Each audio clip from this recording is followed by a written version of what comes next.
Жылан жылына қысқаша прогноз.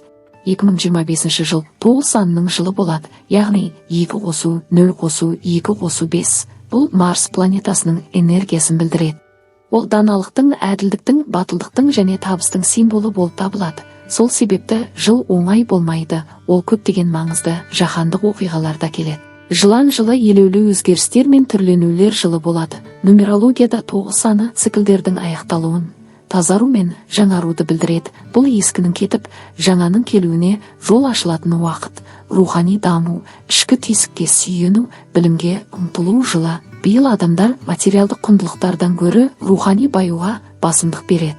Шығыс күнтізбесі бойынша 2025 жыл ағаш жыланы жылы болмақ. Бұл өсу мен дамудың символы. Жылан ақыл парасатты, икемділікті, бейімделуді және көрегендікті білдіреді. Сондықтан үлкен өзгерістерге, жаңа кездесулерге және тосын оқиғаларға дайын болу қажет. Жылдың негізгі түсі жасыл болады, жыланның түсіне орай, сондықтан киім үлгісіне жасыл түсті қосқан жөн, ал оның реңктерін өз қалауыңыз бойынша таңдауға болады. Нәзік ашық жасылдан бастап, терең изумруд түске дейін, негізі әркім өз қалаған түсінде киінгені дұрыс деп есептеймін, ал жылдың сәтті түстерімен үйлестіремін десе мархабат.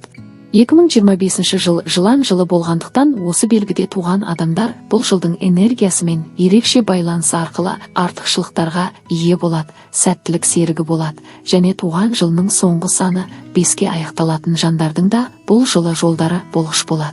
Жыланның тактикасын еске түсіріңіз, ол әдетте сабырлы, бірақ мақсатына жету керек болғанда найзадай өткір әрекет етеді. Оның мінез құлқын үлгі етіңіз, биыл өміріңізді түбегейлі өзгертуге мүмкіндік болады. Тек белсенді болыңыз. Бұл жылы некеге тұру және бала сүюге қолайлы кезең. Жаңа жұмысқа ауысу немесе жаңа пәтерге көшу де сәттілік әкеледі. Сонымен қатар ешкіммен жанжалға түспеген дұрыс және қақтығыстарды қоздырудан аулақ болыңыз. Кейде күту арқылы көбірек жетістікке жетуге болатынын ұмытпаңыз. 2025 жылға арналған қысқаша прогнозым пайдалы болса, қолдап бөлісіп отырыңыздар.